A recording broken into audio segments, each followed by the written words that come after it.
Killers of the Flower Moon, a brand new movie from Martin Scorsese. I'm Martin Scorsese. Hit cinemas just last week, just a few days ago, and I was really hyped up to go see it. But then I found out the runtime was 3.5 hours, and I was like, nope. Ain't nobody got time for that. Not happening.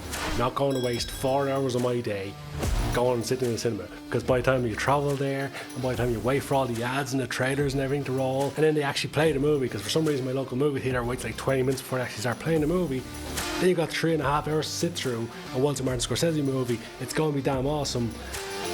That's a long time in my day. So instead, I decided to take a look at a different Martin Scorsese movie.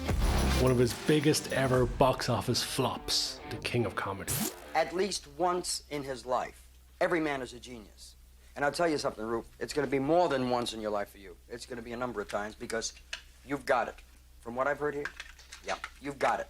And you're stuck with it. And I don't care if you wanted to get rid of it. You couldn't. It's always going to be there. Now, the King of Comedy, it's very different to Killers of the Flower Moon, which I will get around to reviewing at some point. The King of Comedy stars Robert De Niro. Who would have thought that in a Martin Scorsese movie, Robert De Niro being the lead?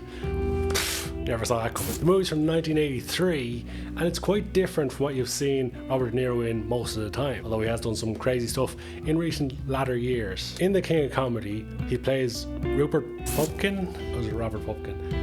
Robert, it's one of them, I think it's Rupert. A fanatical fan of Jerry Langford, the host of a late night chat show, played by Jerry Lewis. He's a comedian who has delusions of grandeur, delusions of being friends with Jerry Langford, the host of the show, and he also wants his 5 minutes of fame, and he's going to get it any way he can. Now, this movie was made for $20 million and was a huge box office flop, making just $2.5 million at the box office. Now, personally, I wouldn't mind if someone gave me $2.5 million for one of my videos. Maybe there's a generous donator out there. But $2.5 million isn't bad for me, but when you spend $20 million on something and you only get $2.5 back, that's pretty damn bad. However, his previous movie just before this had been Raging Bull. That was also a box office flop, and that's a pretty damn good movie. As I alluded to already, Robert De Niro plays a character you wouldn't normally think of Robert De Niro being. He's this crazy, over-the-top, psycho fan.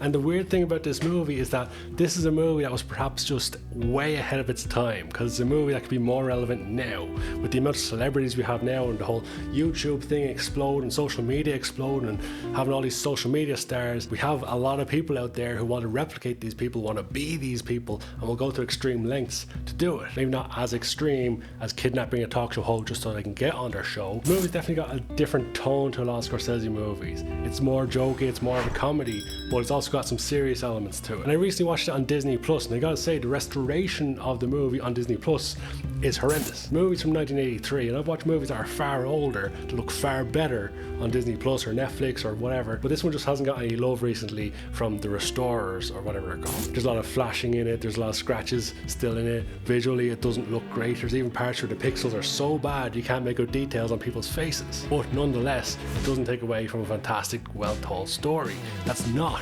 3.5 hours long. Just goes to show it can be done, telling a good story in under 3 hours. While The King of Comedy does have good ratings on Rotten Tomatoes, it's kind of still a cult movie amongst Scorsese fans. It should have a broader audience in my opinion. So if you, like me, weren't looking forward to sitting in a movie theatre for almost 4 hours to watch a Martin Scorsese movie, check out King of Comedy instead. It's far shorter and still a damn good movie. Martin Scorsese himself even pops up in the movie. A couple of interesting little things about this movie as well. Robert De Niro is actually the one who found the script for the movie, and he's the one that brought to Martin Scorsese and said, let's make this. And Martin Scorsese said no. And the writer of the script initially wanted Milos Forman to make it, the man who made One Flew Over the Cuckoo's Nest. But when Robert De Niro finally got Scorsese to agree to make it, when it came to the role of Jerry Langford, the talk show host, they had a huge list of people they wanted to play Jerry Langford. Frank Sinatra was one. Sammy Davis Jr. was another, and even Orson Welles was on the list reportedly. But in the end they settled with Jerry Lewis, and he did a pretty damn good job.